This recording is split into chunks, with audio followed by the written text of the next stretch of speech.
they deal with in the estate office. This only told me the bones of the thing. I wanted to know more of our people, and so I made a point of going now and again to each house that we own, of seeing the people and talking with them familiarly as they would let me, and indeed, so far as was possible, considering my position. For, Auntie dear, I soon began to learn in a way there was no mistaking what my position is, and so I want to get to know more of their ordinary lives, the darker as well as the lighter side. I would like to do them good. I can see how my dear Daddy has always been a sort of power to help them, and I would like to carry on his work, to carry it further if I may. But I must know.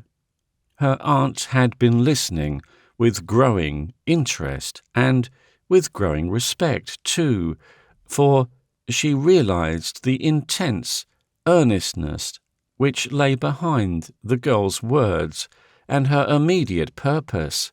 Her voice and manner were both softened.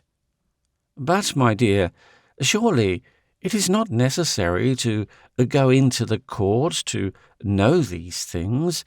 The results of each case become known." "That is just it, Auntie," she answered quickly.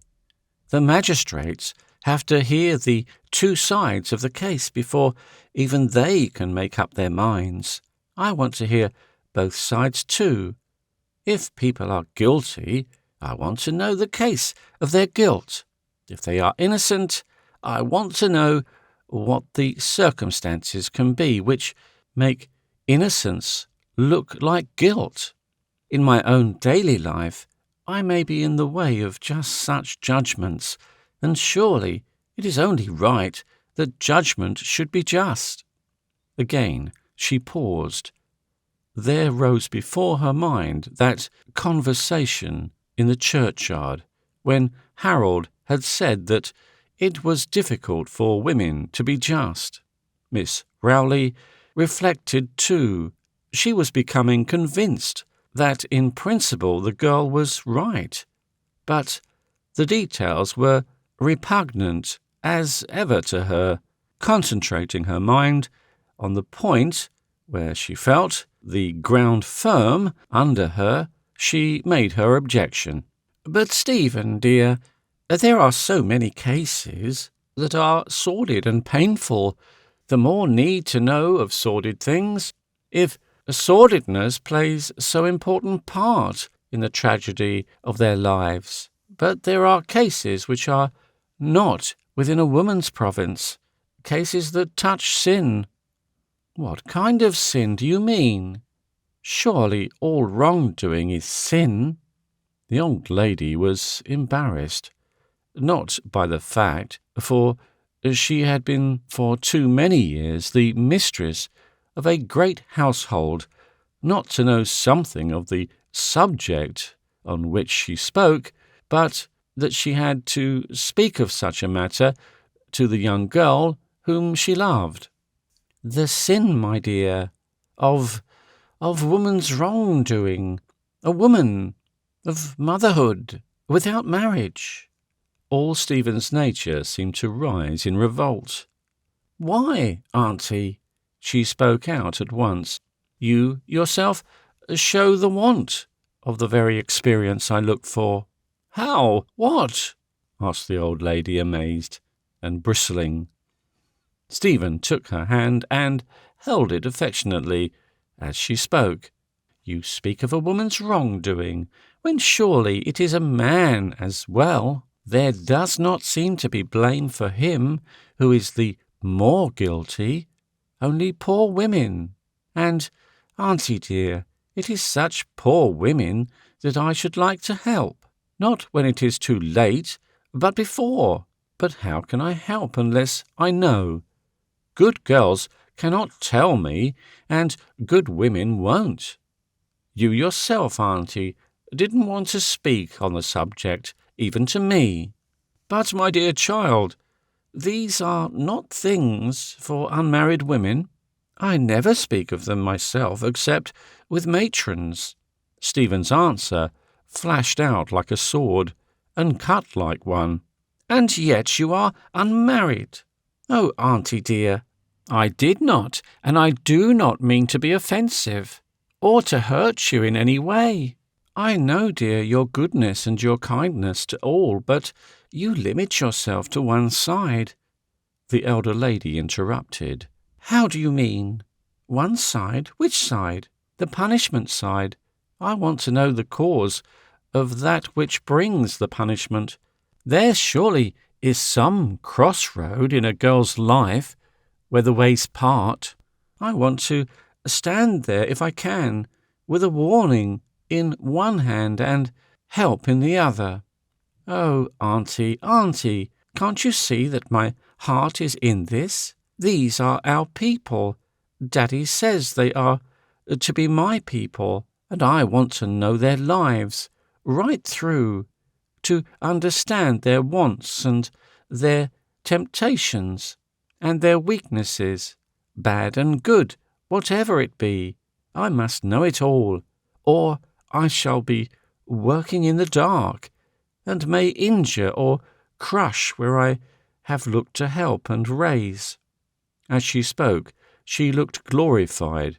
The afternoon autumn sun shone full through the great window and lighted her up till she looked like a spirit, lighted her white diaphanous dress till it seemed to take shape as an etherical robe, lighted her red hair till it looked like a celestial crown, lightened her great dark eyes till their black beauty became swept in the tide of glory. The heart of the old woman, who loved her best, heaved, and her bosom swelled with pride. Instinctively she spoke. "Oh, you noble, beautiful creature, of course you are right, and your way is God's way." With tears that ran down her furrowed cheeks, she put her arms round the girl and kissed her fondly. Still holding her in her arms, she gave her the gentle counsel which was the aftermath of her moment of inspiration. "But, Stephen, dear, do be careful. Knowledge is a two-edged sword, and it is apt to side with pride. Remember what was the last temptation of the serpent of Eve. Your eyes shall be opened, and ye shall be as gods, knowing good and evil." "I shall be very careful," she said gravely, and then added, as if by an afterthought, "Of course you understand that my motive is the acquisition of knowledge." "Yes," the answer was given interrogatively.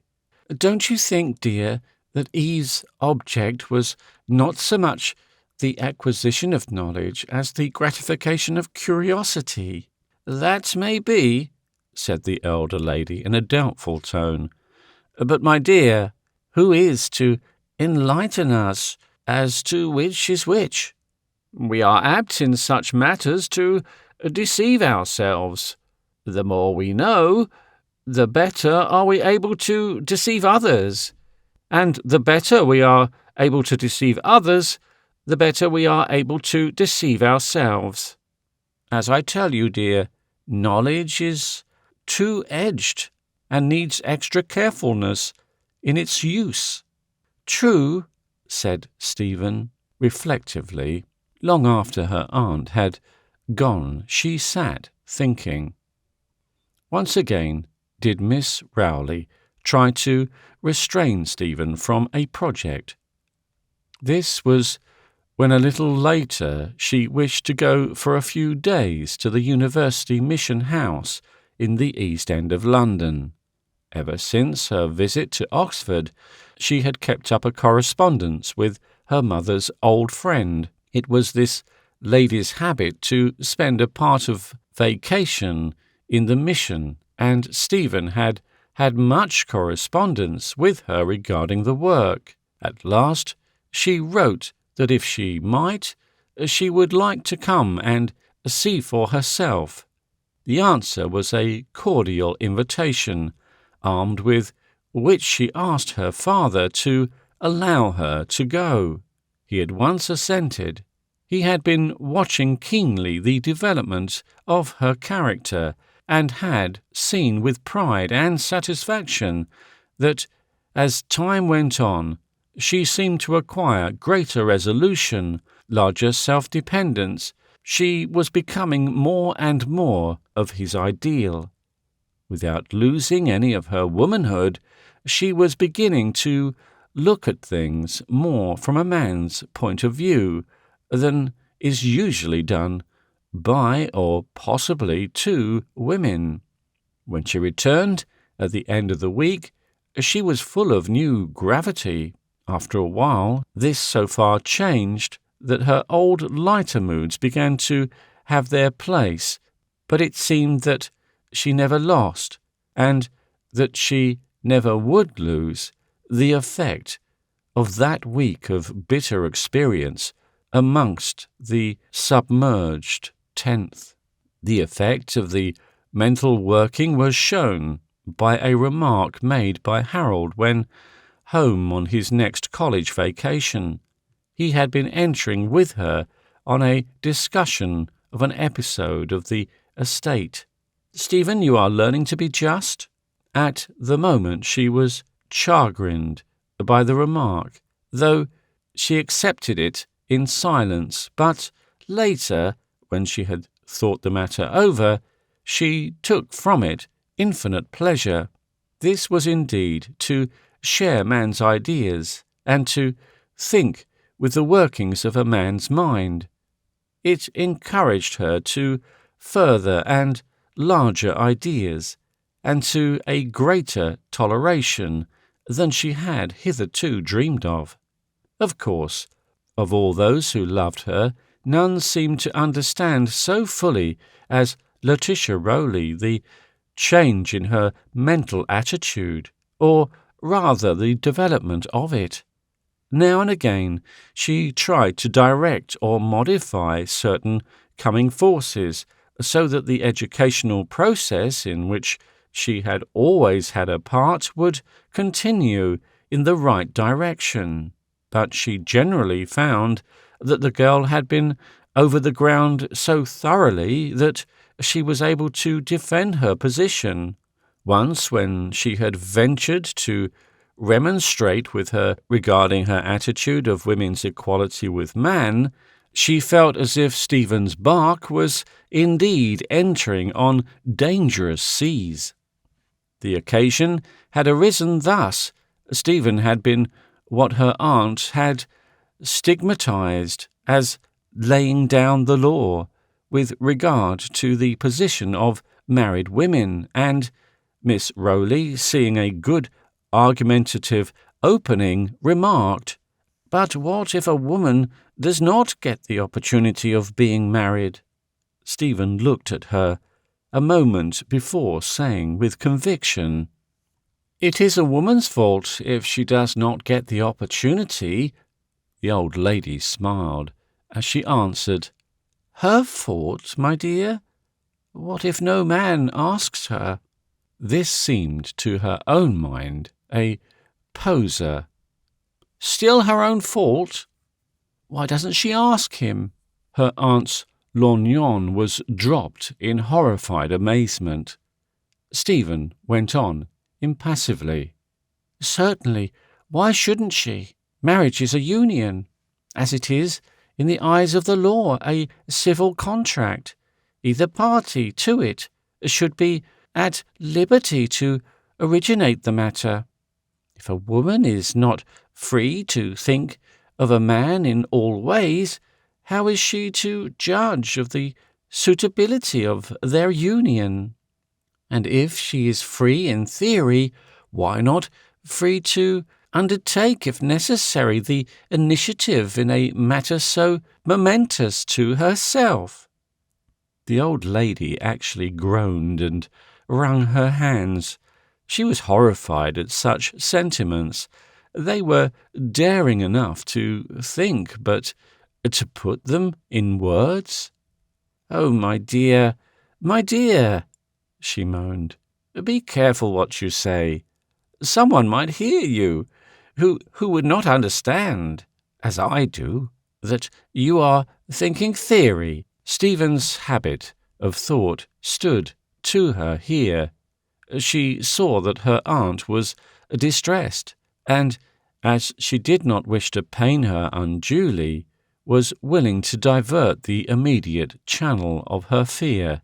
She took the hand which lay in her lap and held it firmly whilst she smiled in the loving old eyes.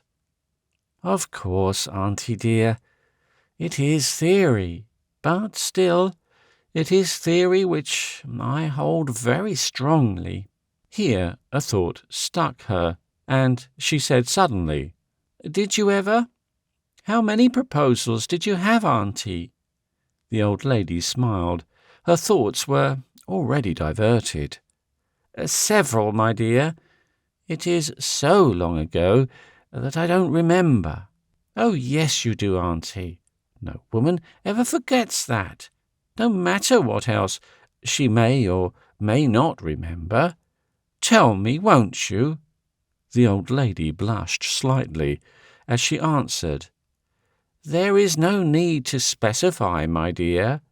Let it be at this, that there were more you could count on your right hand. And why did you refuse them?"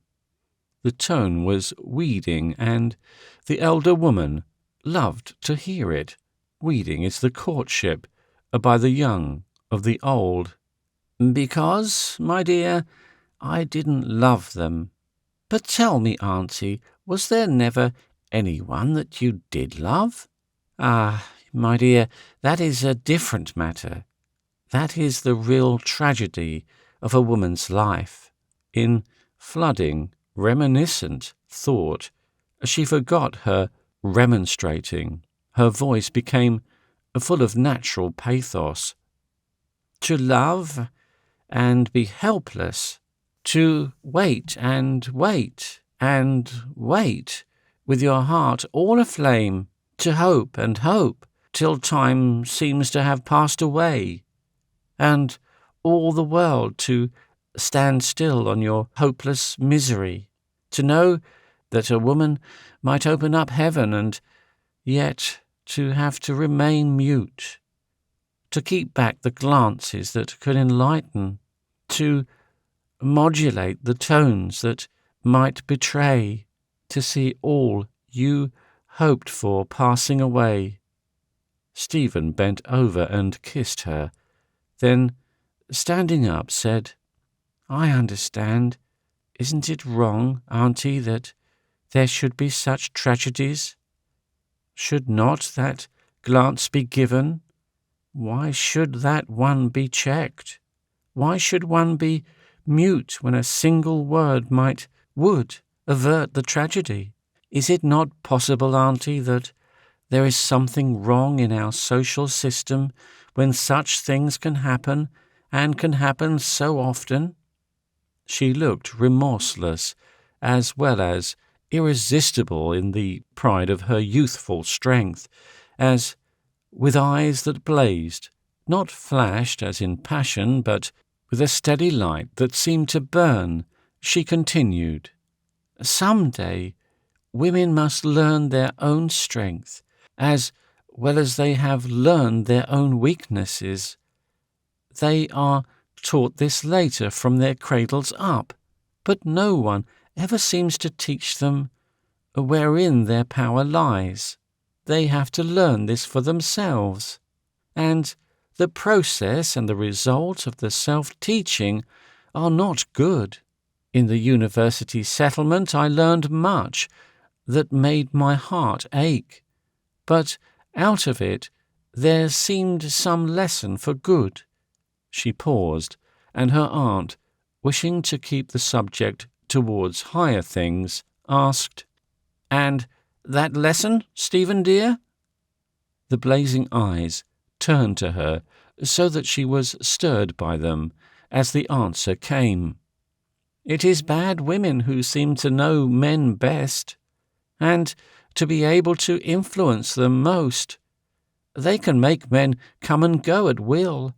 They can turn and twist and mould them as they choose, and they never hesitate to speak their own wishes, to ask for what they want. There are no tragedies of the negative kind in their lives. Their tragedies have come and gone already, and their power remains. Why should good women leave power to such as they? Why should good women's lives be wrecked for a conversation? Why, in the blind following of some society fetish, should life lose its charm, its possibilities? Why should love eat its heart out in vain? The time will come when women will not be afraid to speak to men as they should speak, as free and equal. Surely if a woman is to be the equal and lifelong companion of a man, the closest to him, nay, the only one really close to him, the mother of his children, she should be free at the very outset to show her inclination to him, just as he would to her. Don't be frightened, Auntie dear. Your eyes are panning me. There, perhaps, I said too much. But after all, it is only theory. Take for your comfort, Auntie dear, that I am free and heart whole. You need not fear for me. I can see what your dear eyes tell me. Yes, I am very young, perhaps too young, to think such things. But I have thought of them, thought them all over in every way and phase I can imagine. She stopped suddenly, bending over. She took the old lady in her arms and kissed her fondly several times, holding her tight. Then, as suddenly releasing her, she ran away before she could say a word. Chapter 8. The Tea Cart. When Harold took his degree, Stephen's father took her to Cambridge.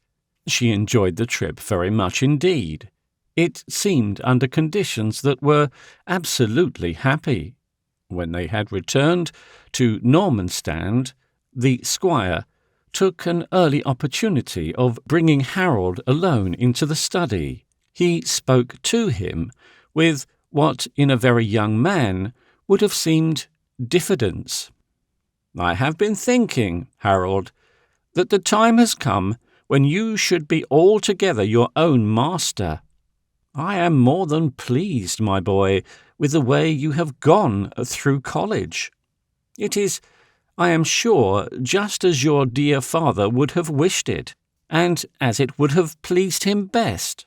He paused, and Harold said in a low voice, "I tried hard, sir, to do what I thought he would like, and what you would." The squire went on more cheerfully. "I know that, my boy. I know that well, and I can tell you that it is not the least of the pleasures we have all had in your success. How you have justified yourself. You have won many honours in the schools, and you have kept the reputation as an athlete which your father was so proud of. Well, I suppose in the natural order of things, you would go into a profession, and of course, if you so desire, you can do that. But if you can see your way to it, I would rather that you stayed here. My house is your home as long as I live. But I don't wish you to feel in any way dependent. I want you to stay here, if you will, but to do it just because you wish to.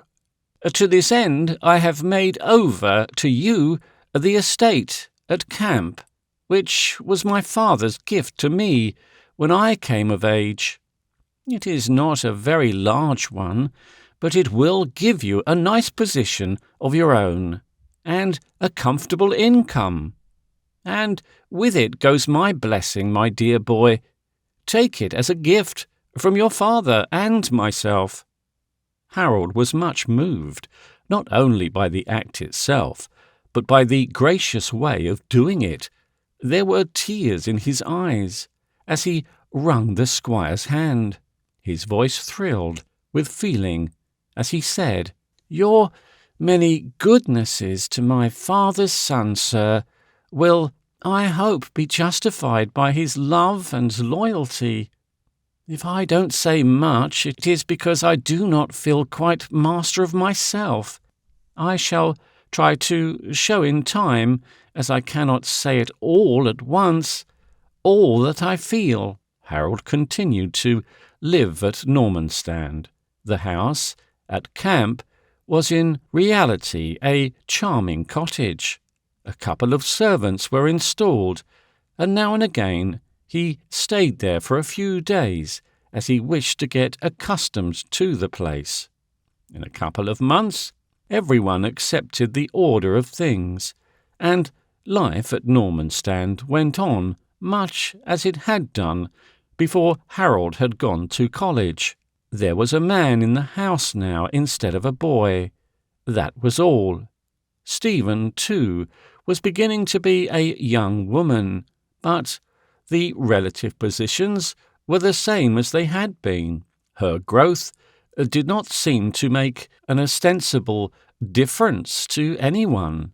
The one who might have noticed it most, Mrs. Jarrod, had died during the last year of Harold's life at college.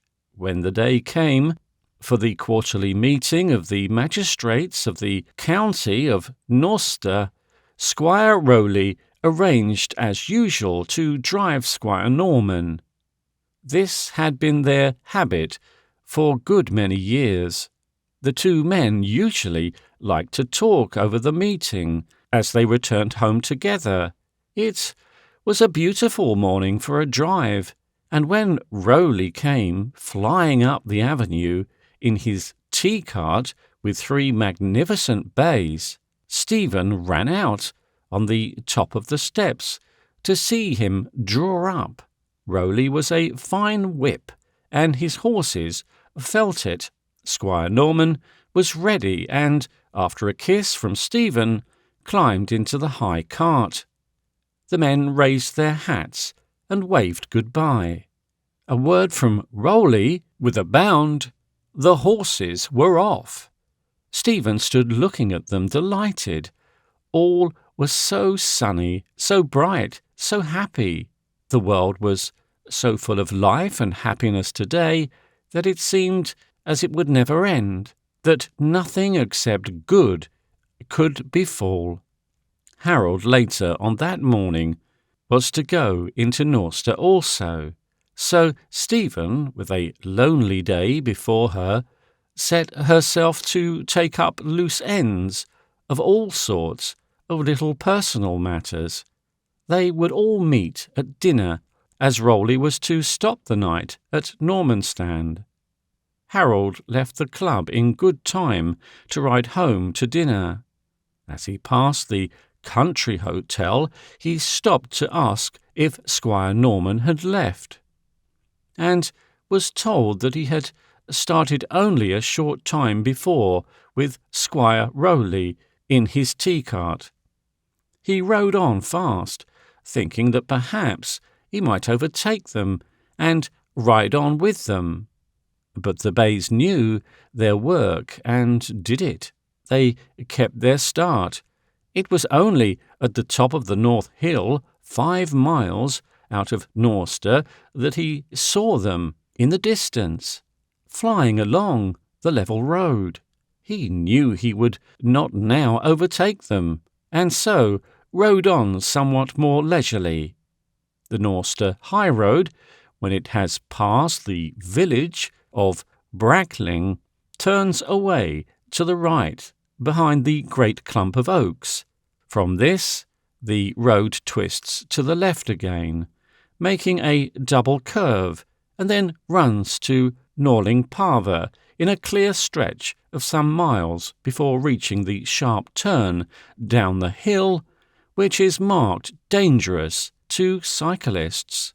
From the latter village branches the by-road over the hill, which is the short cut to Normanstand. When Harold turned the corner under the shadow of the oaks, he saw a belated road mender, surrounded by some gaping peasants, pointing excitedly in the distance. The man, who of course knew him, called to him to stop. "What is it?" he asked, reining up. "It be the Squire Rowley's bays, which have run away with him. 3 on 'em, all in a row and comin', like the wind. Squire, he had the reins all right, but they 'orses didn't seem to mind 'em. They was fair mad and bolted. The leader, he had got frightened at the heap of stones there, and the others took scare from him." Without a word, Harold shook his reins and touched his horse with his whip. The animal seemed to understand and sprung forward, covering the ground at a terrific pace. Harold was not given to alarms, but here might be serious danger. 3 spirited horses and a light cart, made for pace, all bolting in fright, might end any moment in calamity. Never in his life did he ride faster than on the road to Norling Parva. Far ahead of him he could see at the turn, now and again, a figure running. Something had happened. His heart grew cold. He knew, as well as though he had seen it, the high cart swaying on one wheel round the corner as the maddened horses tore on their way. The one jerk too much, and the momentary reaction in the crash. With beating heart and eyes aflame in his white face, he dashed on. It was all too true. By the side of the roadway, on the inner curve, lay the cart on its side, with broken shafts. The horses were prancing and stamping about along the roadway, not recovered from their fright. Each was held by several men. And on the grass, 2 figures were still lying where they had been thrown out. Rowley, who had, of course, been on the off-side, had been thrown furthest. His head had struck the millstone that stood back on the waste ground before the ditch. There was no need for anyone to tell that his neck had been broken. The way his head lay on one side and the twisted, inert limbs all told their story plainly enough. Squire Norman lay on his back stretched out. Someone had raised him to a sitting posture and then lowered him again, straightening his limbs. He did not therefore look so dreadful as Rowley, but there were signs of coming death in the stertorous breathing, the ooze of blood from nostrils and ears, as well as mouth. Harold knelt down by him at once and examined him. Those who were round all knew him and stood back. He felt the ribs and limbs. So far as he could ascertain by touch, no bone was broken. Just then, the local doctor, for whom someone had run, arrived in his gig. He, too, knelt beside the injured man, a quick glance having satisfied him that there was only one patient required his care. Harold stood up and waited. The doctor looked up, shaking his head. Harold could hardly suppress the groan which was rising in his throat. He asked, "Is it immediate? Should his daughter be brought here? How long would it take for her to arrive?" "Perhaps half an hour. She would not lose an instant." "Then you had better send for her." "I shall go at once," answered Harold, turning to jump on his horse, which was held on the road. "No, no," said the doctor. "Send someone else. You had better stay here yourself. He may become conscious just before the end, and he may want to say something." It seemed to Harold that a great bell was sounding in his ears. Before the end? Good God! Poor Stephen! But this was no time for sorrow, or for thinking of it. That would come later. All that was possible must be done, and to do it required a cool head. He called to one of the lads he knew could ride and said to him, "Get on my horse and ride as fast as you can to Normanstand. Send at once to Miss Norman and tell her that she is wanted instantly. Tell her that there has been an accident, that her father is alive, but that she must come at once without a moment's delay. She had better ride my horseback, as it will save time. She will understand from that the importance of time. Quick!" The lad sprang to the saddle and was off in a flash. Whilst Harold was speaking, the doctor had told the men who, accustomed to hunting accidents, had taken a gate from its hinges and held it in readiness to bring it closer. Then, under his direction, the squire was placed on the gate. The nearest house was only about 100 yards away, and thither they bore him. He was lifted on a bed, and then the doctor made fuller examination. When he stood up, he looked very grave, and said to Harold, "I greatly fear she cannot arrive in time.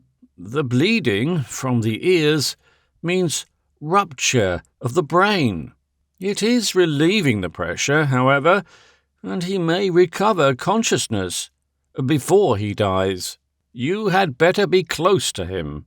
There is at present nothing that can be done. If he becomes conscious at all, it will be suddenly. He will relapse and probably die as quickly."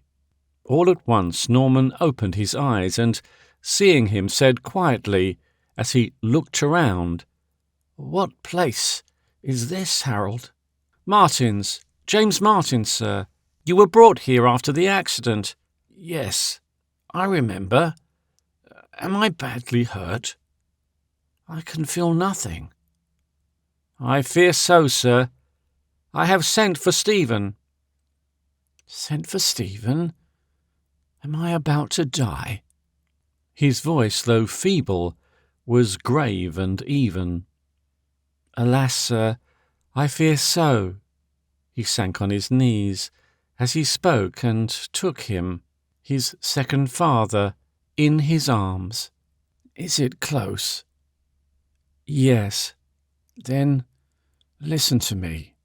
If I don't see Stephen, give her my love and blessings. Say that with my last breath I prayed God to keep her and make her happy. You will tell her this." "I will. I will." He could hardly speak for the emotion which was choking him. Then the voice went on, but slower and weaker. "And Harold, my dear boy, you will look after her, will you not? Guard her and cherish her, as if you were indeed my son, and she your sister." "I will, so help me God." There was a pause of a few seconds, which seemed an interminable time. Then, in a feebler voice, Squire Norman spoke again. "And Harold, bend down. I must whisper. If it should be that in time you and Stephen should find that there is another affection between you. Remember that I sanction it with my dying breath. But give her time. I trust that to you, she is young and the world is all before her. Let her choose, and be loyal to her. If it is another, it may be a hard task, but I trust you, Harold. God bless you, my other son. He rose slightly and listened. Harold's heart leaped. The swift hoof strokes of a galloping horse were heard. The father spoke joyously. There she is. That is my brave girl. God grant that she may be in time. I know what it will mean to her hereafter. The horse stopped suddenly. A quick patter of feet along the passageway, and then Stephen, half-dressed, with a peignoir thrown over her, swept into the room. With the soft agility of a leopard, she threw herself on her knees beside her father and put her arms round him. The dying man motioned to Harold to raise him. When this had been done, he laid his hand tenderly on his daughter's head, saying, Let now, O Lord, thy servant depart in peace. God bless and keep you, my dear child. You have been all your life a joy and a delight to me. I shall tell your mother, when I meet her, all that you have been to me. Harold, be good to her. Goodbye, Stephen. Margaret. His head fell over, and Harold, laying him gently down, knelt beside Stephen. He put his arm round her, and she, turning to him, laid her hand on his breast and sobbed as though her heart would break. The bodies of the two squires were brought to Normanstand. Rowley had long ago said that if he died unmarried, he would like to lie beside his half-sister, and that it was fitting that as Stephen would be the new squire of Norwood, her dust should in time lie by his. When the terrible news of her nephew's and of Norman's death came to Norwood, Miss Letitia hurried off to Normanstand as fast as the horses could bring her. Her coming was an inexpressible comfort to Stephen. After the first overwhelming burst of grief, she had settled into an acute despair. Of course, she had been helped by the fact that Harold had been with her, and she was grateful for that too, but it did not live in her memory of gratitude in the same way. Of course, Harold was with her in trouble. He had always been, would always be. But the comfort which Aunt Letitia could give was of a more positive kind. From that hour, Miss Rowley stayed at Normanstand. Stephen wanted her, and she wanted to be with Stephen. After the funeral, Harold, with an instinctive delicacy of feeling, had gone to live in his own house, but he came to Normanstand every day. Stephen had so long been accustomed to consulting him about everything that there was no perceptible change in their relations. Even necessary business to be done did not come as a new thing, and so things went on outwardly at Normanstand very much as they had done before the coming of the tragedy.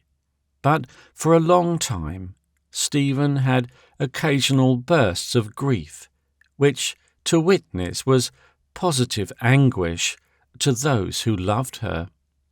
Then her duty towards her neighbours became a sort of passion. She did not spare herself by day or by night. With swift intuition she gasped the needs of any ill case which came before her, and with swift movement she took the remedy in hand. Her aunt saw and approved. Stephen, she felt, was in this way truly fulfilling her duty as a woman. The old lady began to secretly hope and almost to believe that she had laid aside those theories whose carrying into action she so dreaded. But theories do not die so easily. It is from theory that practice takes its real strength, as well as its direction. And did the older woman, whose life had been bound under more orderly restraint, but no, Stephen was following out her theories remorselessly and to the end. Chapter 9. In the Spring. The months since her father's death spread into the second year before Stephen began to realize the loneliness of her life. She had no companion now but her aunt, and though the old lady adored her and she returned her love in full, the mere years between them made impossible the companionship that youth craves. Miss Rowley's life was in the past, Stephen's was in the future, and loneliness is a feeling which comes unbidden to a heart. Stephen felt her loneliness all round. In old days Harold was always within hail, and companionship of equal age and understanding was available. But now his very reticence in her own interest, and by her father's wishes, made for her pain. Harold had put the strongest restraint on himself, and in his own way suffered a sort of silent martyrdom. He loved Stephen with every fibre of his being. Day by day he came toward her with eager step. Day by day he left her with a pang that made his heart ache, and seemed to turn the brightness of the day to gloom. Night by night he tossed for hours, thinking, wondering if the time would ever come when her kisses would be his. But the tortures and terrors of the night had their effect on his days. It seemed as if the mere act of thinking, of longing, gave him ever-renewed self-control, so that he was able in his bearing to carry out the task he had undertaken, to give Stephen time to choose a mate for herself. Herein lay his weakness, a weakness coming from his want of knowledge of the world of women. Had he ever had a love affair, be it never so mild a one, he would have known that love requires a positive expression. It is not sufficient to sigh, and wish, and hope, and long, all to oneself. Stephen felt instinctively that his guarded speech and manner were due to the coldness, or rather the trusting, unabated worship of the brotherhood of which she had been always accustomed. At the time when new forces were manifesting and expanding themselves within her, when her growing instincts, cultivated by the senses and passions of young nature, made her aware of other forces, new and old, expanding themselves outside her, at the time when the heart of a girl is eager of new impressions and new expansions, and the cause of sex are working within her all unconsciously, Harold, to whom her heart would probably have been the first to turn, made himself, in his effort to best show his love, a quantity negligible. Thus Stephen, whilst feeling that the vague desires of budding womanhood were trembling within her, had neither thought nor knowledge of their character or their ultimate tendency. She would have been shocked, horrified, had that logical process which she applied so freely to less personal matters used upon her own intimate nature. In her case, logic would, of course, act within a certain range, and as logic is a conscious intellectual process, she became aware that her objective was man. Man. In the abstract. Man. Not a man. Beyond that, she could not go. It is not too much to say that she did not ever, even in her most errant thought, apply her reasoning, or even dream of its following out either the duties, the responsibilities, or the consequences of having a husband. She had a vague longing for younger companionship, and of the kind naturally most interesting to her. There, thought stopped. One only of her male acquaintances did not at this time appear, Leonard Everard, who had some time ago finished his course at college, was living partly in London and partly on the Continent. His very absence made him of added interest to his old playfellow. The image of his grace and comeliness, of his dominance and masculine force, early impressed on her mind, began to compare favourably with the actualities of her other friends, those of them, at least, who were within the circle of her personal interest. Absence makes the heart grow fonder. In Stephen's mind had been but a very mustard seed of fondness, but new lights were breaking for her, and all of them, in greater or lesser degree, shone in turn on the memory of the pretty self-willed dominant boy, who now grew larger and more masculine in stature under the instance of each successive light. Stephen knew the others fairly well, though, and through the usual mixture of good and evil, of strength and weakness, of purpose and vacillation, was quite within the scope of her own feeling and of her observation. But this man was something of a problem to her, and, as such, had a prominence in her thoughts quite beyond his own worthiness. In movement of some form is life, and even ideas grow when the pulses beat and thought quickens. Stephen had long had in her mind the idea of sexual equality.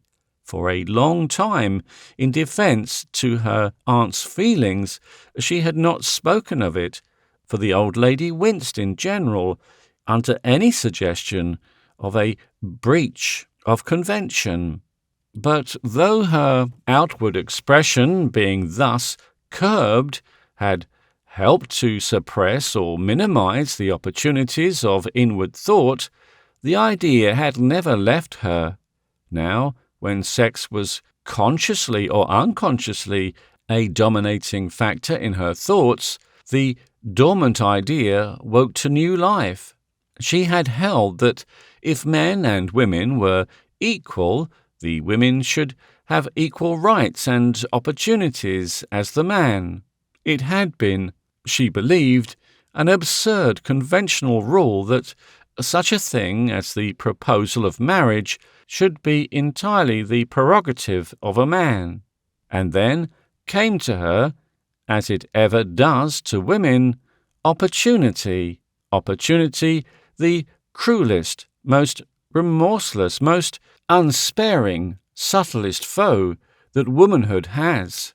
Here was an opportunity for her to test her own theory, to prove to herself and others that she was right. They, being the impersonal opponents of, or unbelievers in, her theory, would see that a woman could propose as well as a man, and that the result would be good. It is part of self-satisfaction, and perhaps not the least dangerous part of it, that it has an increasing or multiplying power of its own. The desire to do increases the power to do, and desire and power, united, find new ways for the exercise of strength. Up to now, Stephen's inclination towards Leonard had been vague, nebulous, but now that theory showed a way to its utilization. It forthwith began to become first definite, then concrete, then substantial. When once the idea had become a possibility, the mere passing of time did the rest. Her aunt saw and misunderstood. The lesson of her own youth had not been applied, not even of those long hours and days and weeks at which she hinted when she had spoken of the tragedy of life, which, by inference, was her own tragedy. To love and to be helpless, to wait and wait and wait, with your heart all aflame. Stephen recognized her aunt's concern for her health in time to protect herself from the curiosity of her loving kindness. Her youth and readiness and adaptability and that power of play-acting which we all have within us and of which she had her share, stood to her with but little effort based on a seeming acquiescence in her aunt's views. She succeeded in convincing the old lady that her incipient feverish cold had already reached its crisis and was passing away, but she had gained certain knowledge in the playing of her little part. All this self-protective instinct was new. For good or ill, she had advanced one more step in not only the knowledge but the power of duplicity, which is so necessary in the conventional life of a woman. Oh, did we but see, could we but see! Here was a woman dowered in her youth with convention, and who yet found in convention the strongest as well as the readiest weapon of defence. For nearly 2 weeks, Stephen's resolution was held motionless, neither advancing nor receding. It was veritably the slack water of her resolution. She was afraid to go on, not afraid in the sense of fear, as it is usually understood, but with the opposition of virginal instincts, those instincts which are natural, but whose uses, as well as whose powers, are unknown to us. Chapter 10. The Resolve. The next few days saw Stephen abnormally restless. She had fairly well made up her mind to test her theory of equality of the sexes by asking Leonard Everard to marry her, but her difficulty was as to the doing it. She knew well that it would not do to depend on a chance meeting for an opportunity. After all, the matter was too serious to allow of the possibility of levity. There were times when she thought she would write to him and make her proffer of affection in this way, but on every occasion when such thought reoccurred, it was forthwith instantly abandoned. During the last few days, however, she became more reconciled to even this method of procedure. The fever of growth was unabated. At last came an evening which she had all to herself. Miss Letitia was going over to Norwood to look after matters there, and would remain the night. Stephen saw in her absence an opportunity for thought and action, and said that, having a headache, she would remain at home. Her aunt offered to postpone her visit, but she would not hear of it, and so she had the evening to herself. After dinner, in her boudoir, she set herself to the composition of a letter to Leonard, which would convey at least something of her feelings and wishes towards him. In the depths of her heart, which now and again beat furiously, she had a secret hope that, when once the idea was broached, Leonard would do the rest, and as she thought of that rest, a languorous dreaminess came upon her. She thought how he would come to her, full of love, of yearning passion, how she would try to keep towards him, at first, an independent front which would preserve her secret anxiety until the time should come when she might yield herself to his arms and tell him all. For hours she wrote letter after letter, destroying them as quickly as she wrote, as she found that she had but swayed pendulum fashion between avertness and coldness. Some of the letters were so chilly in tone that she felt they would defeat their own object. Others were so frankly warm in the expression of regard, she called it, that with burning blushes she destroyed them at once at the candle before her. At last she made up her mind. Just as she had done when a baby, she realized that the opposing forces were too strong for her. She gave in gracefully. It would not do to deal directly in a letter with the matter in hand. She would write to Leonard merely asking him to see her. Then, when they were together, without fear of interruption, she would tell him her views. She got as far as dear Mr. Leonard, when she stood up, saying to herself, "I should not be in a hurry. I must sleep on it before I write." She took up the novel she had been reading in the afternoon, and read on at it steadily till her bedtime. That night she did not sleep. It was not that she was agitated. Indeed, she was more at ease than she had ever been for days. She had, after much anxious thought, made up her mind to a definite course of action. Therefore, her sleepiness was not painful. It was rather that she did not want to sleep than that she could not. She lay still, thinking, dreaming such dreams as are the occasions of sanctified privacy to her age and sex. In the morning she was no worse for her vigil, when, at lunch-time, Aunt Letitia had returned. She went into all the little matters of which she had to report.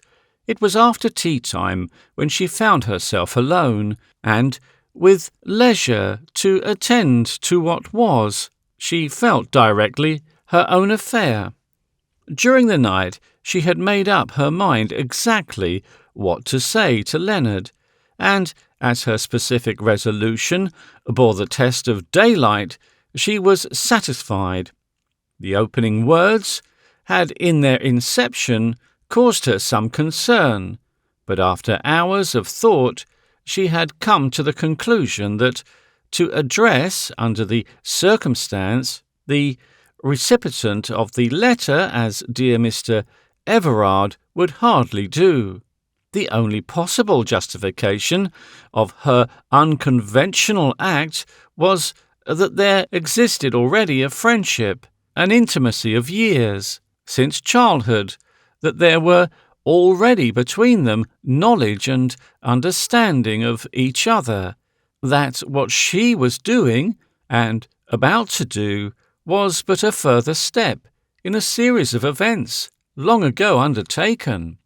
She thought it better to send by post rather than messenger, as the letter did away with all privacy with regard to the act. The letter was as follows: Dear Leonard, would it be convenient for you to meet me tomorrow, Tuesday at 12:30 on the top of Caister Hill?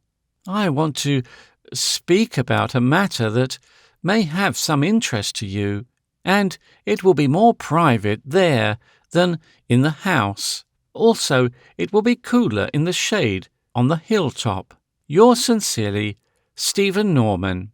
Having posted the letter, she went about the usual routine of her life at Normanstand, and no occasion of suspicion of remark regarding her came to her aunt. In her room that night, when she had sent away her maid, she sat down to think, and all the misgivings of the day came back. One by one they were conquered by one protective argument. I am free to do as I like. I am my own mistress, and I'm doing nothing that is wrong, even if it is unconventional. What of that? God knows there are enough conversations in the world that are wrong, hopelessly, unutterably wrong. After all, who are these people who are most bound by convention? Those who call themselves smart. If convention is the god of the smart set, then it is about time that honest people chose another.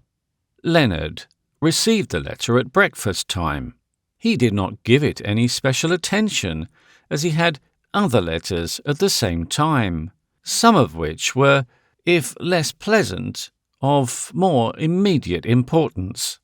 He had of late been bombarded with dunning letters from tradesmen, for during his university life, and even since, he had run into debt. The moderate allowance his father made him he had treated as cash for incidental expenses, but everything else had been on credit. Indeed, he was beginning to get seriously alarmed about the future, for his father, who had paid his debts once, and at a time when they were by comparison inconsiderable, had said that he would not under any circumstances pay others. He was not sorry, therefore, for an opportunity of getting away for a few hours from home, from himself, from anxieties, possibilities. The morning was a sweltering one, and he grumbled to himself as he set on his journey through the woods. Stephen rose fresh and in good spirits, despite her sleepless night. When youth and strength are in the fore, a night's sleep is not of much account, for the system, once braced up, is not allowed to slacken. It was a notable sign of her strong nature that she was not even impatient, but waited with calm fixity the hour at which she had asked Leonard Everard to meet her.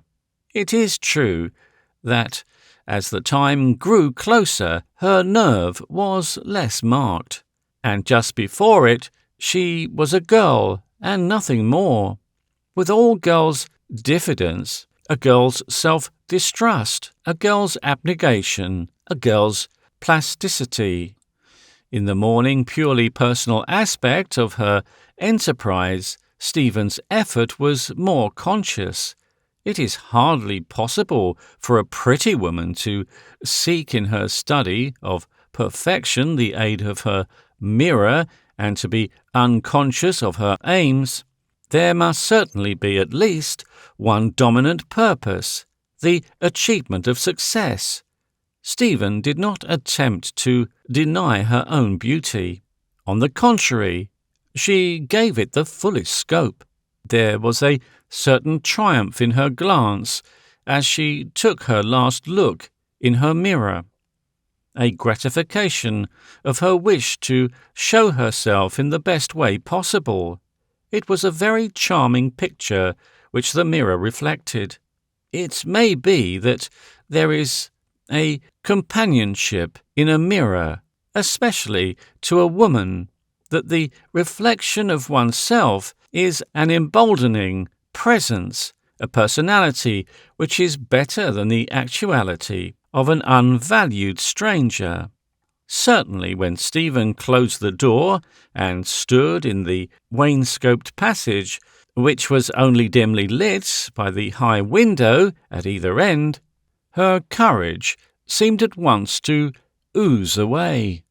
Probably for the first time in her life, as she left the shade of the long passage and came out on the staircase flooded with light of the noonday sun, Stephen felt that she was a girl standing as some sort of synonym for weakness, pretended or actual. Fear, in whatever form or degree it may come, is a vital quality and must move. It cannot stand at a fixed point. If it be not sent backward, it must progress. Stephen felt this, and though her whole nature was repugnant to the task, forced herself to the effort of repression. It would, she felt, have been in her a delicious pleasure to have abandoned all effort, to have sank in the lassitude of self-surrender. The woman in her was working. Her sex had found her out. She turned and looked around her, as though conscious of being watched.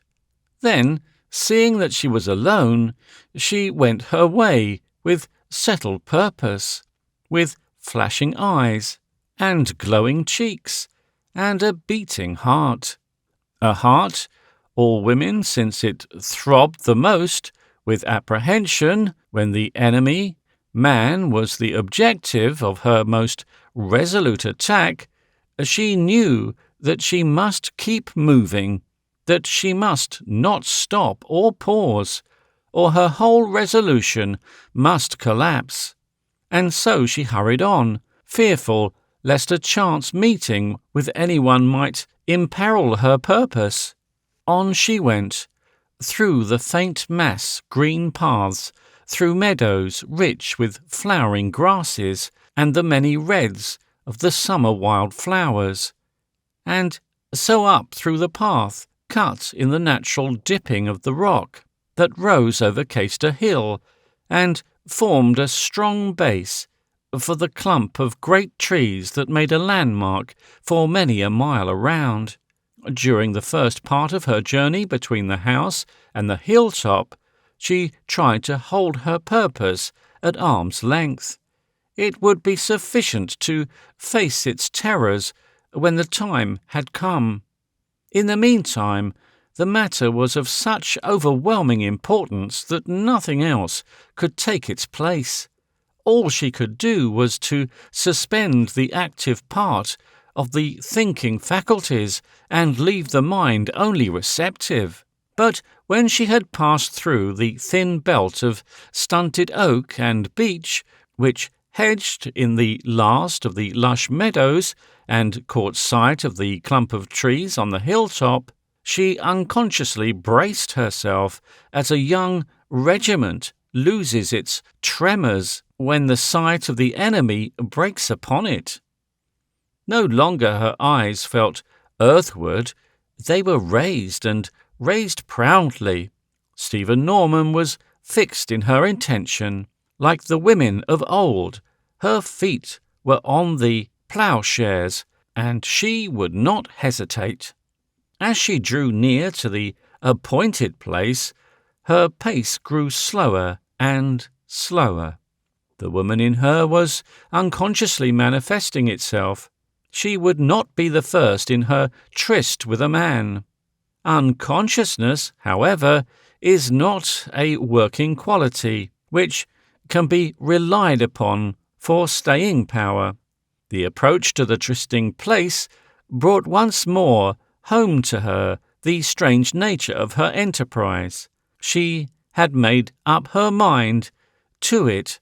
There was no use in deceiving herself. What she had undertaken to do was much more unconventional than being first at a meeting. It was foolish and weak to delay.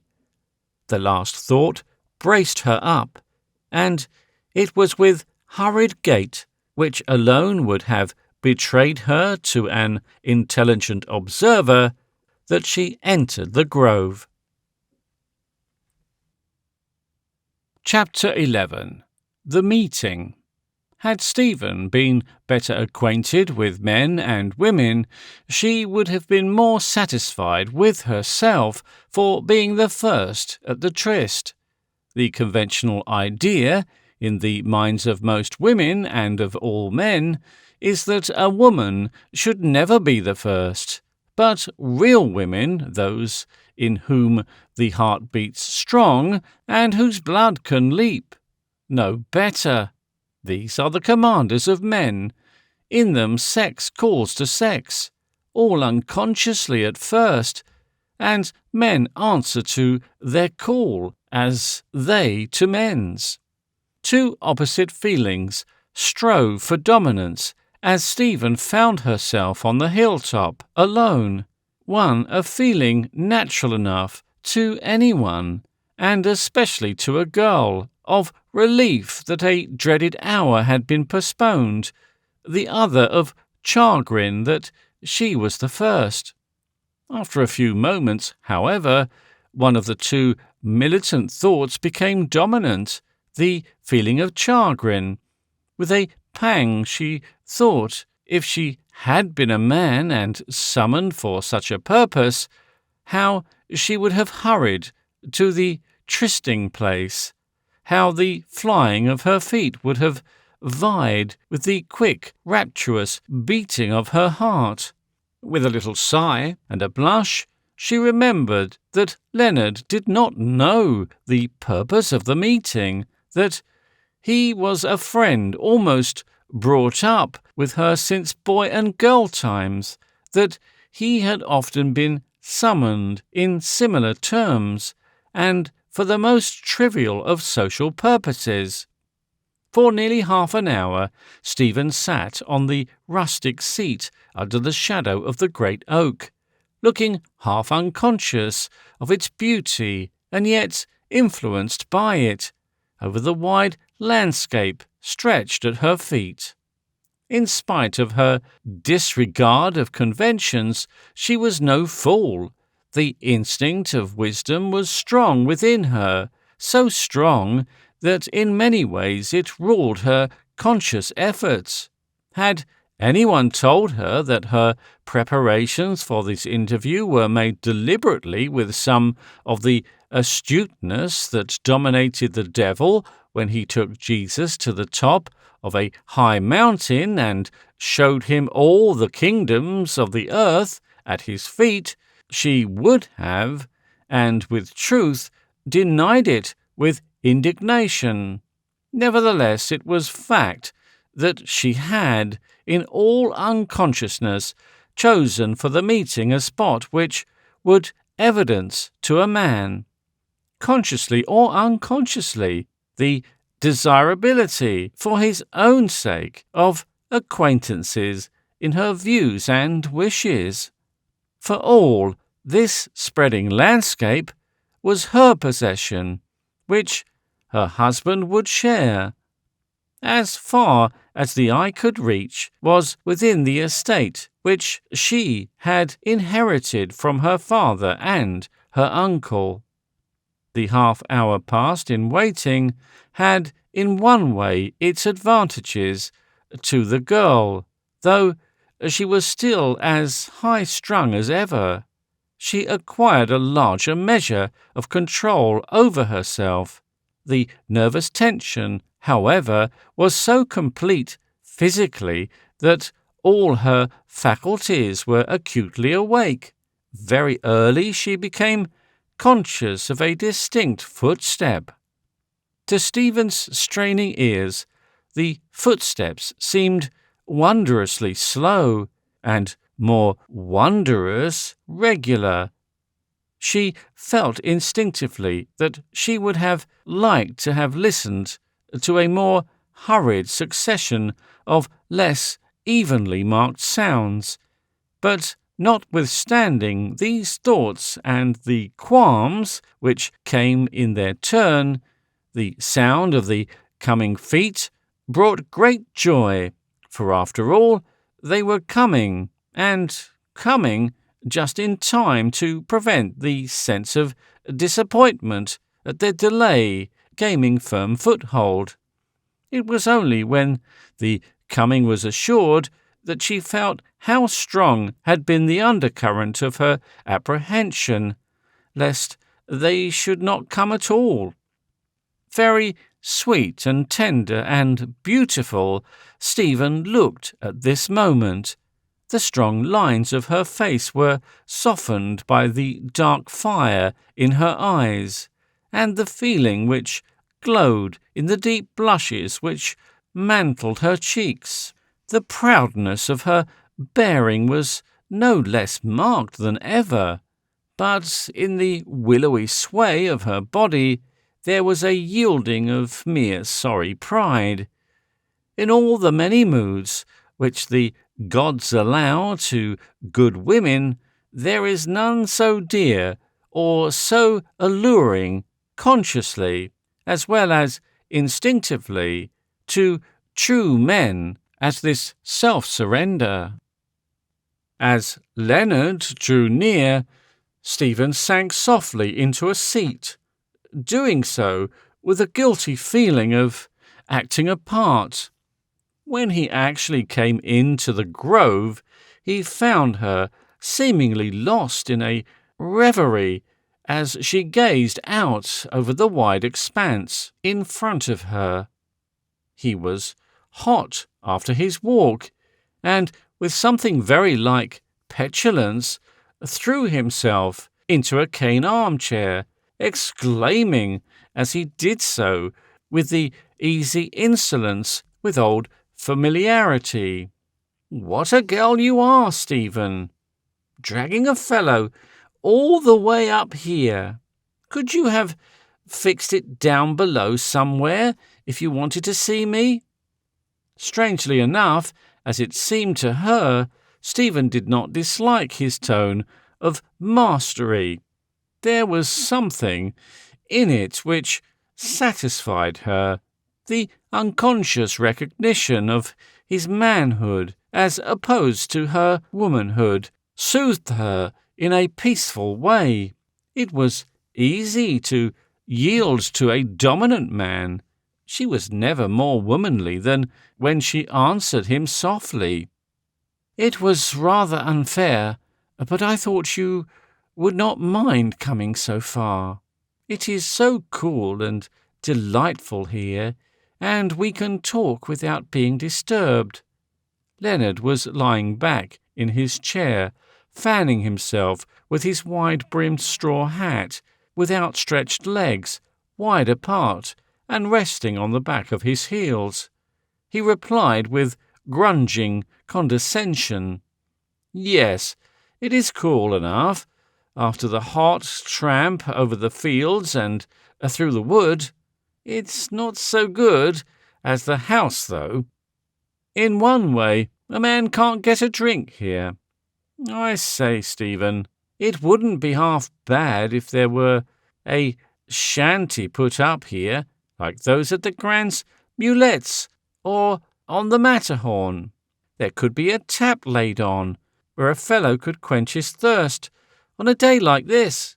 Before Stephen's eyes floated a momentary vision of a romantic chalet with wide veranda and big windows looking over the landscape, a great wide stone hearth, quaint furniture made from the gnarled branches of trees, skins on the floor, and the walls adorned with antlers, great horns, and various trophies of the chase, and amongst them Leonard in a picturesque suit, lolling back just at present and smiling with a lovely look in his eyes as she handed him a great blue and white Munich beer mug, topped with cool foam. There was a soft mystery in her voice as she answered, "Perhaps, Leonard, there will some day be such a place here." He seemed to grumble as he replied, "I wish it was here now. Some day seems a long way off." This seemed a good opening for Stephen, for the fear of the situation was again beginning to assail her, and she felt that if she did not enter on her task at once, its difficulty might overwhelm her. She felt angry with herself, and there was a change in her voice as she said, "Some day can mean everything. Things needn't be a long way off than we choose ourselves sometimes." "I say, that's a good one. Do you mean to say that because I'm some day to own Brindhow, I can do as I like with it at once, whilst the governor's all there, and a better life than I am any day? Unless you want me to shoot the old man by accident when we go out on the first." He laughed, a short, unmeaning masculine laugh, which jarred somewhat on her. She did not, however, mean to be diverted from her main purpose, so she went on quickly. "You know quite well, Leonard, that I don't mean anything of the kind, but there was something I wanted to say to you, and I wish that we should be alone. Can you guess what it is?" "No, I'll be hanged if I can," was his response, lazily given.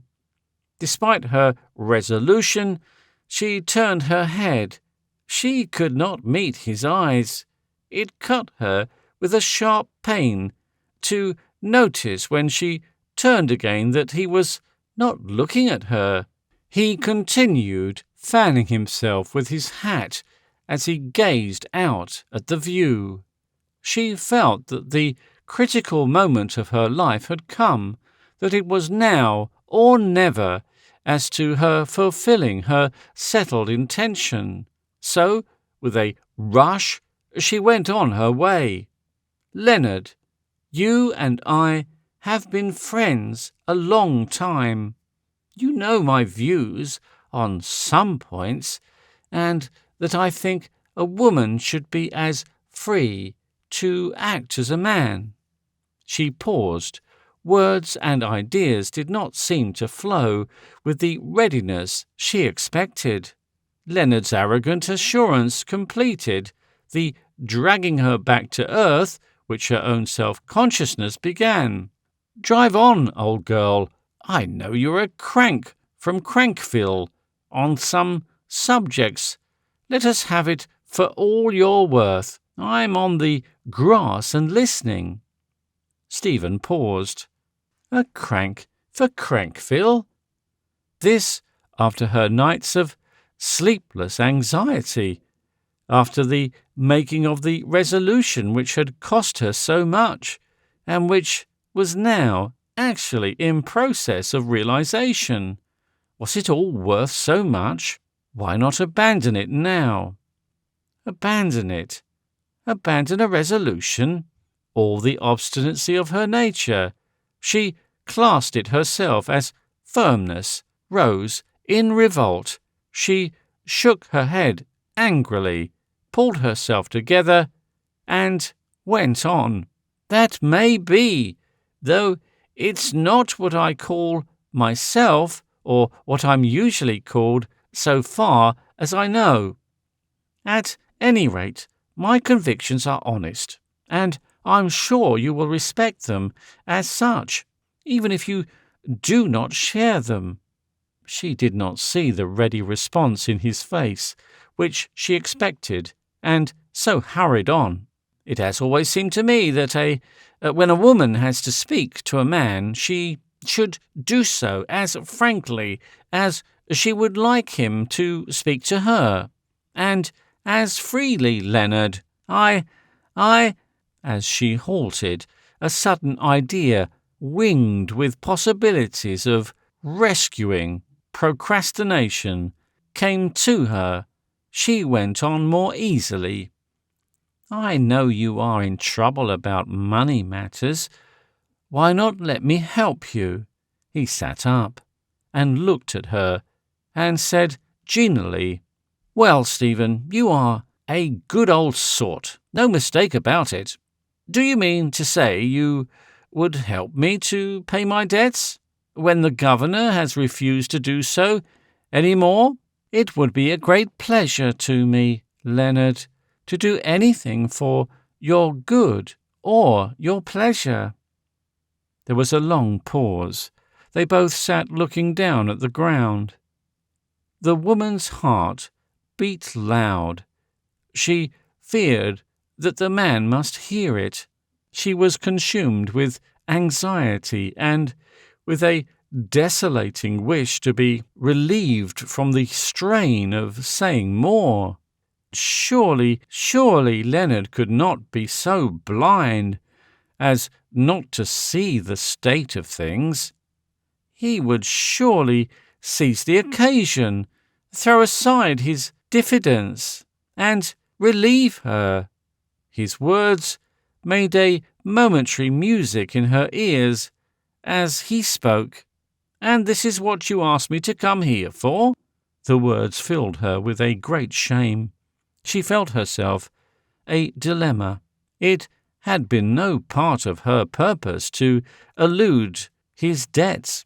Viewed in the light of what was to follow, it would seem to him that she was trying to foreclose his affection. That could not be allowed to pass. The error must be rectified. And yet, this very error must be cleared up before she could make her full wish apparent. She seemed to find herself compelled by inexorable circumstances into an unlocked-for bluntness. In any case, she must face the situation. Her pluck did not fail her. It was with a very noble and graceful simplicity that she turned to her companion and said, Leonard, I did not quite mean that. It would be a pleasure to me to be of that or any other service to you, if I might be so happy. But I never meant to allude to your debts. Oh, Leonard, can't you understand? If you were my husband or going to be, all such little troubles would fall away from you. But I would not for the world have you think. Her very voice failed her. She could not speak what was in her mind. She turned away, hiding in her hands her face, which fairly seemed to burn. This, she thought, was the time for a true lover's opportunity. Oh, if she had been a man, and a woman had so appealed, how he would have sprung to her side and taken her in his arms, and, in a wild rapture of declared affection, have swept away all the pain of her shame. But she remained alone. There was no springing to her side, no rapture of declared affection, no obliteration of her shame.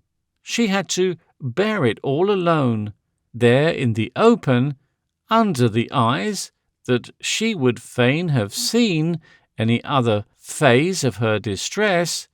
Her heart beat loud and fast. She waited to gain her self-control.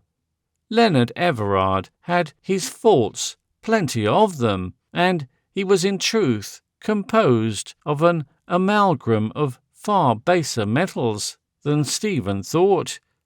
But he had been born of gentle blood, and reared amongst gentlefolk. He did not quite understand the cause of the amount of his companion's concern, but he could not but recognize her distress. He realized that it had followed hard upon her most generous intention towards himself. He could not, therefore, do less than try to comfort her, and he began his task in a conventional way, but with a blundering awkwardness which was all manlike. He took her hand and held it in his. This much, at any rate, he had learned in sitting on stairs, or in conservatories, after extra dances. He said as tenderly as he could, but with an impatient gesture unseen by her, "Forgive me, Stephen. I suppose I have said or done something which I shouldn't, but I don't know what it is. Upon my honour, I don't know. Anyhow, I'm truly sorry for it. Cheer up, old girl. I'm not your husband. You know, you needn't be distressed." Stephen took her courage à deux mains. If Leonard would not speak, she must. It was manifestly impossible that the matter could be left in its present state. "Leonard," she said, softly and solemnly, "might not that some day be?" Leonard, in addition to being an egotist and the very incarnation of selfishness, was a prig of the first water. He had been reared altogether in convention.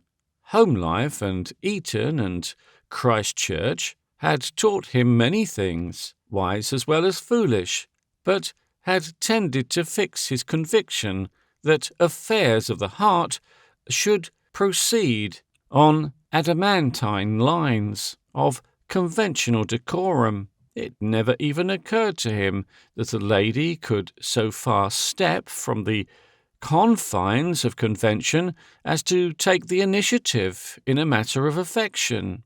In his blind ignorance, he blundered brutally. He struck better than he knew, as meaning only to pass safely by an awkward conversational corner. He replied, "No jolly fear of that. You're too much of a boss for me." The words and the levity with which they were spoken struck the girl as with a whip. She turned for an instant, as pale as ashes. Then the red blood rushed from her heart, and face and neck were dyed crimson. It was not a blush, it was a suffusion. In his ignorance, Leonard thought it was the former, and went on with what he considered his teasing. "Oh, yes, you know you always want to engineer a chap your own way and make him do just as you wish. The man who has the happiness of marrying you, Stephen, will have a hard row to hoe." His chaff, with its utter want of refinement, seemed to her, in her high-strung earnest condition, nothing short of brutal, and for a few seconds produced a feeling of repellence.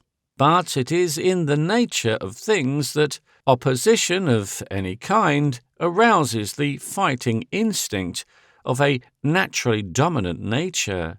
She'd lost sight of her femininity in the pursuit of her purpose, and as this was to win the man to her way of thinking, she took the logical course of answering his argument. If Leonard Everard had purposely set himself to stimulate her efforts in this direction, he could hardly have chosen a better way. It came somewhat as a surprise to Stephen when she heard her own words. "I would make a good wife, Leonard. A husband whom I loved and honoured would, I think, not be unhappy." The sound of her own voice speaking these words, though the tone was low and tender and more self-suppressing by far than was her wont, seemed to peal like thunder in her own ears. Her last bolt seemed to have sped. The blood rushed to her head, and she had to hold on to the arms of the rustic chair, or she would have fallen forward. The time seemed long before Leonard spoke again. Every second seemed an age. She seemed to have grown tired of waiting for the sound of his voice. It was with a kind of surprise that she heard him say, "You limit yourself wisely, Stephen." "How do you mean?" she asked, making a great effort to speak. "You would promise to love and honour, but there isn't anything about obeying." As he spoke, Leonard stretched himself again, luxuriously, and laughed with the intellectual arrogance of a man who is satisfied with a joke, however inferior, of his own manufacture. Stephen looked at him with a long look which began in anger, that anger which comes from an unwanted sense of importance and ends in tolerance, the intermediate step being admiration. It is the primeval curse that a woman's choice is to her husband, and it is an important part of the teaching of a British gentlewoman, knit in the very fibres of her being by the remorselessness, etiquette of 1,000 years, that she be true to him, the man who has in his person the necessary powers or graces to evoke admiration in his wife, even for a passing moment, as a stronghold unconquerable, as a rule by all the deadliest arts of mankind. Leonard Everard was certainly good to look upon as he lolled at his ease that summer morning. Tall, straight, supple, a typical British gentleman of the educated class, with all parts of his body properly developed and held in some kind of suitable poise. As Stephen looked, the anxiety and chagrin which tormented her seemed to pass. She realized that here was a nature different from her own, and which should be dealt with in a way unsuitable to herself, and the conviction seemed to make the action which it necessitated more easy as well as more natural to her. Perhaps for the first time in her life, Stephen understood that it may be necessary to apply to individuals a standard of criticism unsuitable to self-judgment. Her recognition might have been summed up in the thought which ran through her mind. One must be a little lenient with a man one loves. Stephen, when once she had allowed the spirit of toleration to work within her, felt immediately its calming influence. It was with brighter thoughts and better humour that she went on with her task, a task only, it seemed now, a means to an end which she desired. "Leonard, tell me seriously, why do you think I gave you the trouble of coming up here?" "Upon my soul, Stephen, I don't know."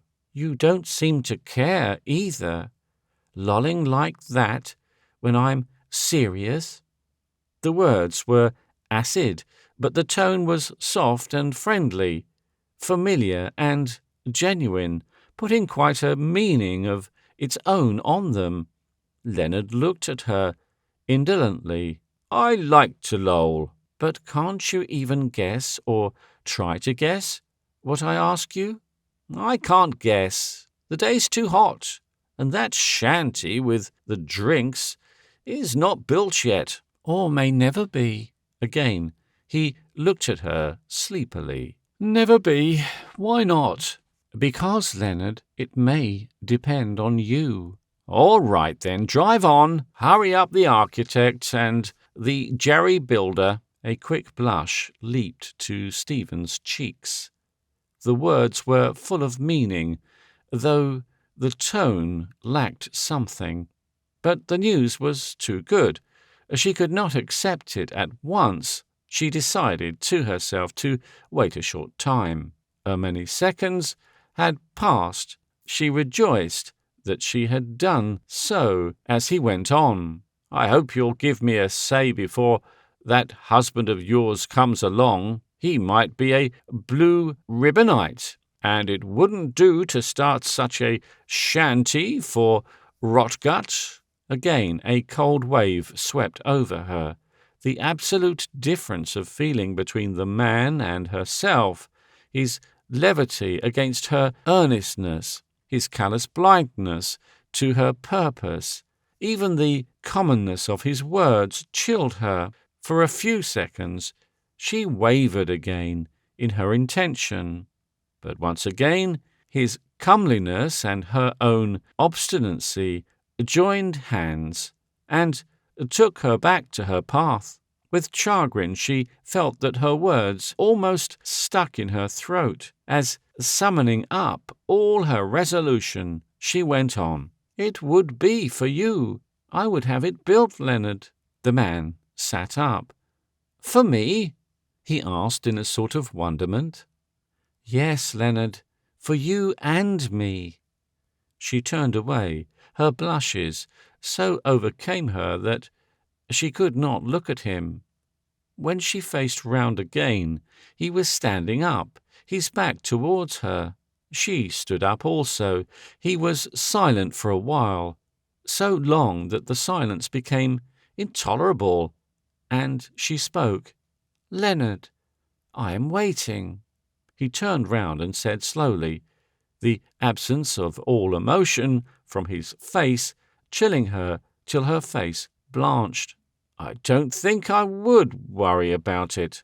Stephen Norman was plucky, and when she was face to face with any difficulty, she was all herself. Leonard did not look pleasant. His face was hard, and there was just a suspicion of anger.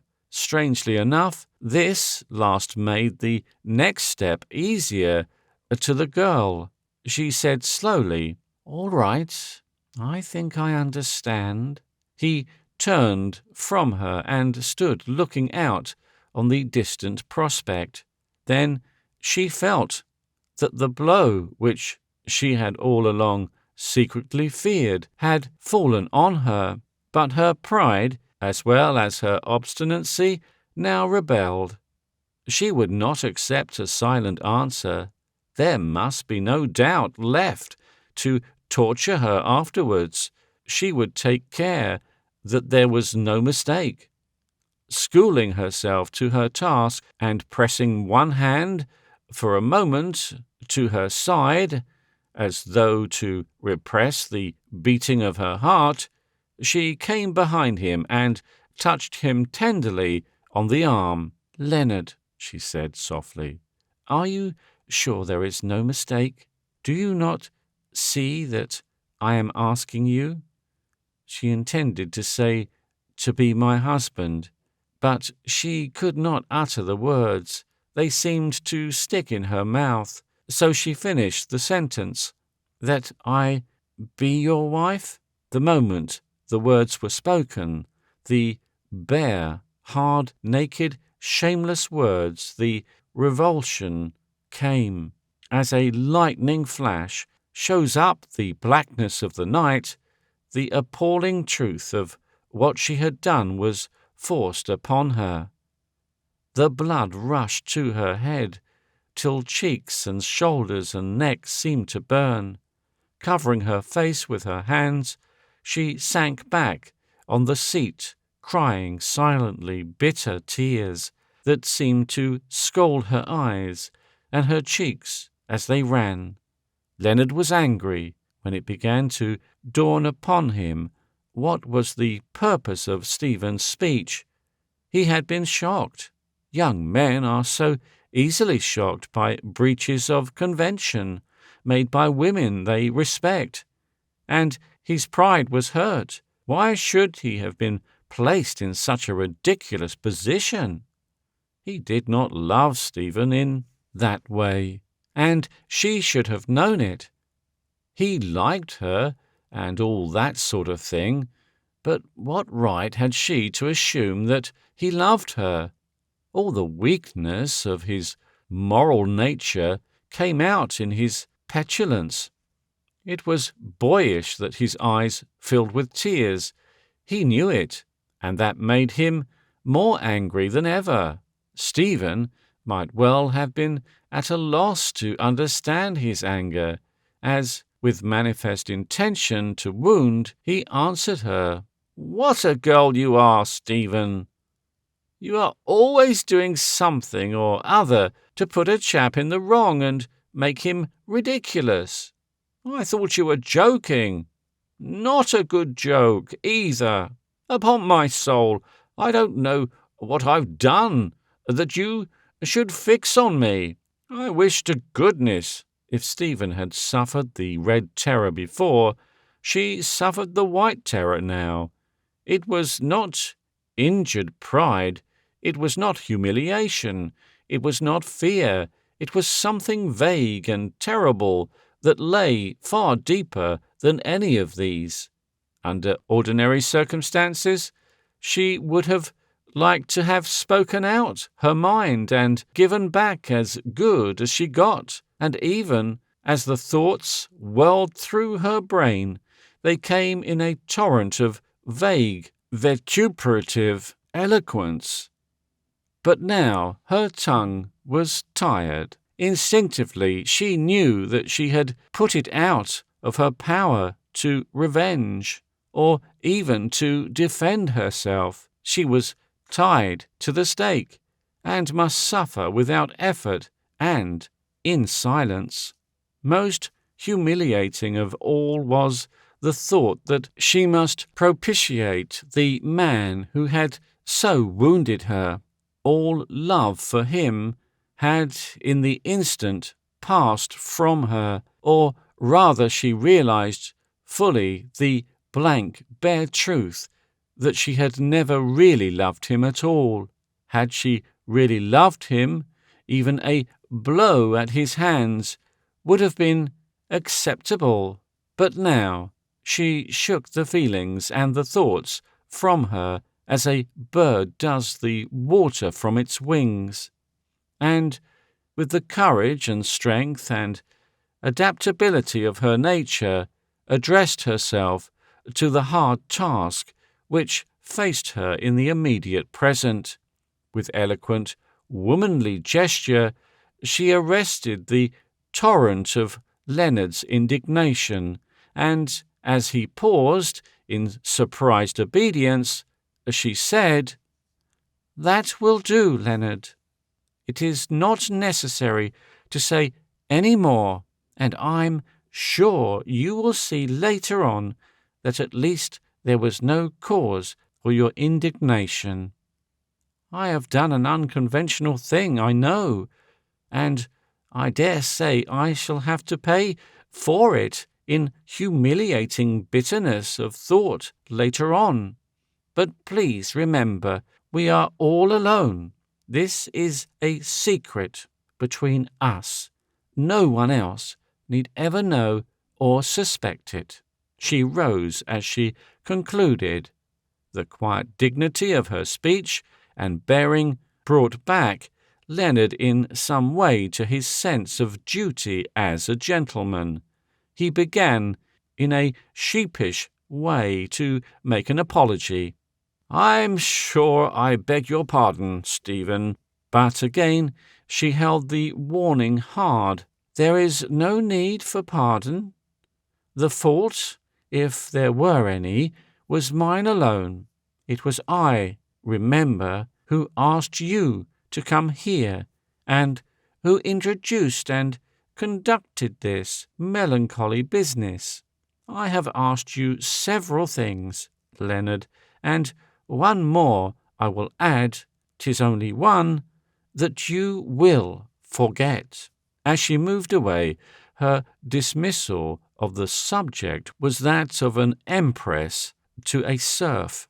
Leonard would have killed to answer her, to have given vent to his indignation that even when he had refused her offer, she should have the power to treat him, if he was the one refused, and to make him feel small and ridiculous in his own eyes.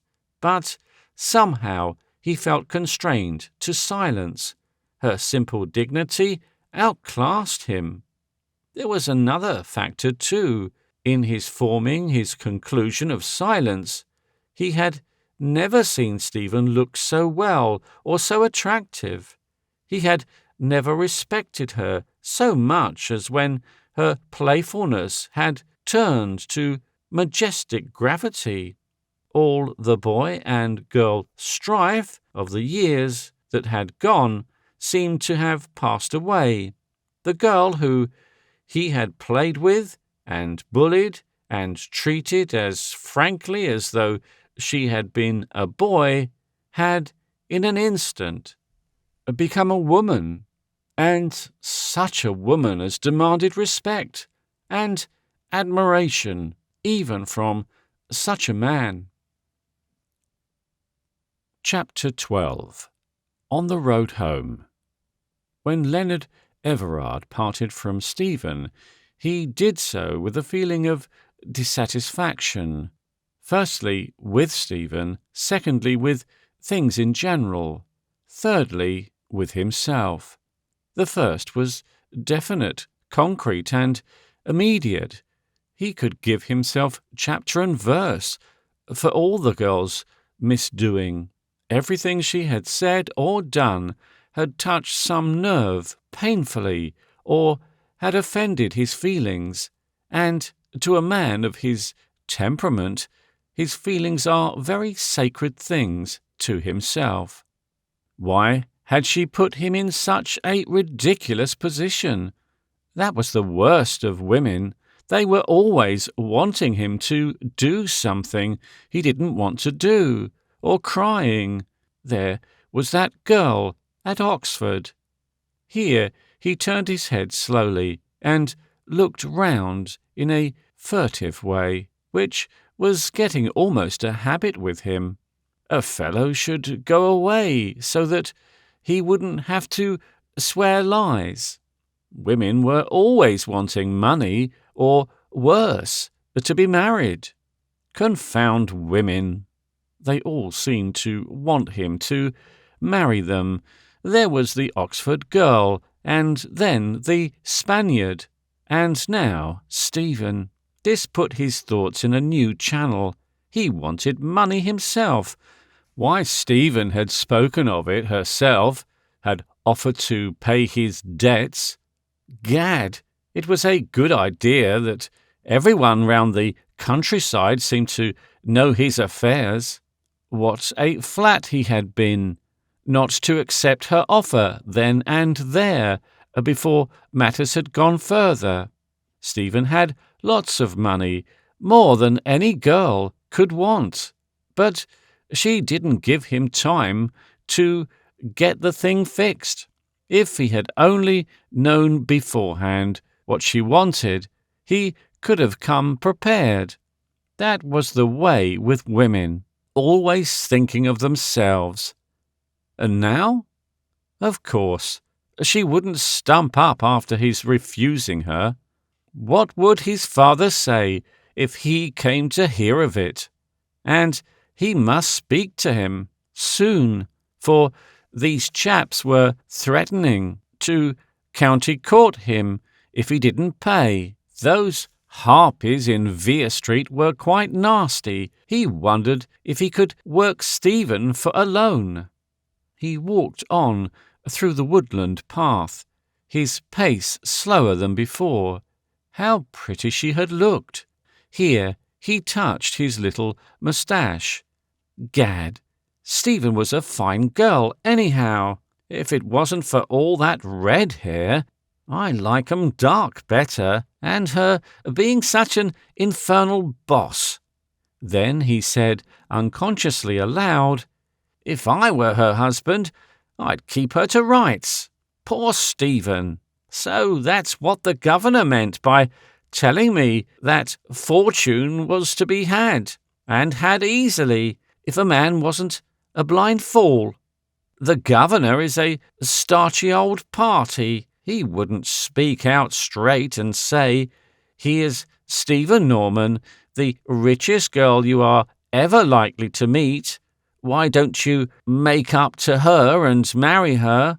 But that would be encouraging his son to be a fortune hunter. Rot. And now, just because she didn't tell me what she wanted to speak about, or the governor didn't give me a hint so that I might be prepared, I have gone and thrown away the chance. After all, it mightn't be so bad. Stephen is a fine girl, but she mustn't ever look at me as she did when I spoke about her not obeying. I mean to be master in my own house anyhow.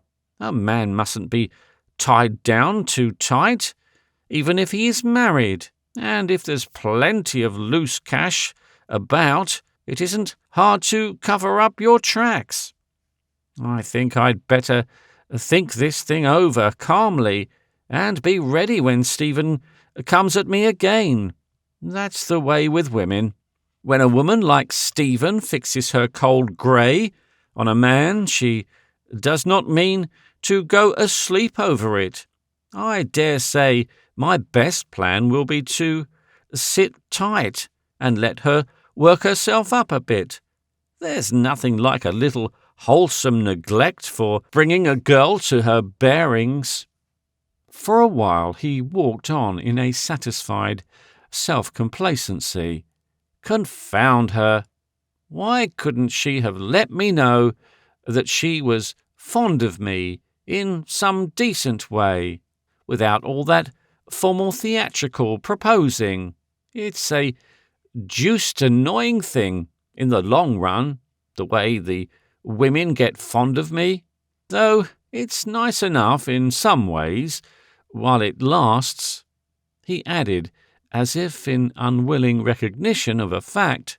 As the path debouched on the high road, he said to himself, half aloud, "Well, she's a mighty fine girl, anyhow, and if she is red, I've had about enough of the black. That Spanish girl is beginning to kick too. I wish I'd never come across. Shut up, you fool," he said to himself as he walked on. When he got home, he found a letter from his father. He took it to his room before breaking the seal. It was at least concise and to the point. "The enclosed has been sent to me. You will have to deal with it yourself. You know my opinion and also my intention. The items which I have marked have been incurred since I spoke to you last about your debts. I shall not pay another farthing for you, so take your own course. Jasper Everard." The enclosed was a jeweller's bill, the length and the total of which lengthened his face and drew from him a low whistle. He held it in his hand for a time, standing quite still and silent. Then, drawing a deep breath, he said aloud, "That settles it. The halter is on me. It's no use squealing. If it's to be a redhead on my pillow, all right, I must only make the best of it. Anyhow, I'll have a good time today, even if it must be the last." That day Harold was in Norster on business.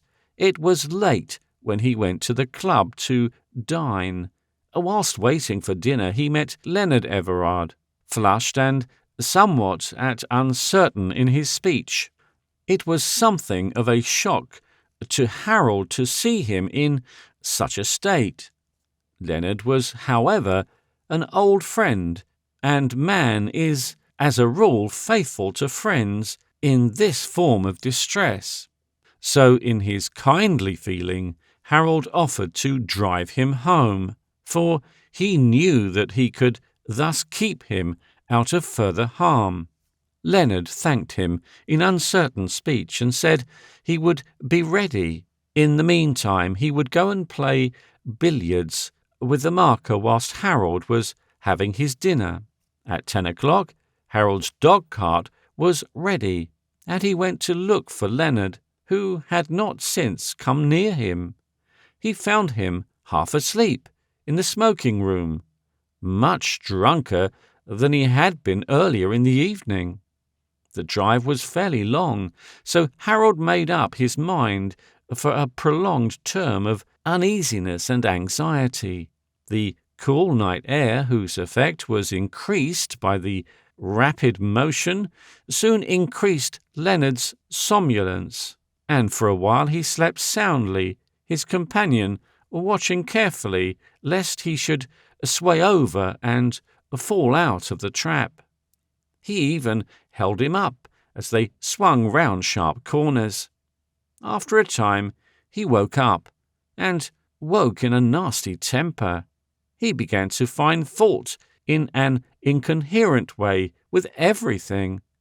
Harold said little, just enough to prevent any cause for further grievance. Then Leonard changed and became affectionate. The mood was a greater bore than the other, but Harold managed to bear it with stolid indifference. Leonard was this by time making promises to do things for him that, as he was what he called a goofell, he might count on his help and support in the future. As Harold knew him to be a wastrel, over head and ears in debt, and with only the succession to a small estate, he did not take much heed in his maunderings. At last, the drunken man said something which startled him so much that he instinctively drew himself together with such suddenness as to frighten the horse and almost make him rear up straight. "Whoa! Whoa! Steady, boy! Gently," he said, quitting him. Then, turning to his companion, said in a voice hollow with emotion and vibrant with suppressed passion, "What was it you said?" Leonard, half awake and not half of that half master of himself, answered, "I said I will make you agent of Normanstand when I marry Stephen." Harold grew cold. To hear of anyone marrying Stephen was to him like plunging him in a glacier stream, but to hear her name so lightly spoken, and by such a man, was a bewildering shock, which within a second set his blood on fire. "What do you mean?" he thundered. "You marry Miss Norman?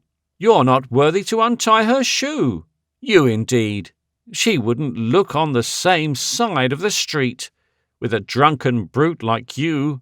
How dare you speak of her in such a way?" "Brute," said Leonard angrily, his vanity reaching inward to heart and brain through all the numbing obstacle of his drunken flesh. "Who's brute? Brute yourself. Tell you going to marry Stephen 'cause Stephen wants it. Stephen loves me with all her red hair. Why, you don't? Why? His words merged in a lessening gurgle, for Harold had now got him by the throat. Take care what you say about that lady. Damn you, he said, putting his face close to the other's with eyes that blazed. Don't you dare to mention her name in such a way, or you will regret it longer than you can think. Loves you, you swine.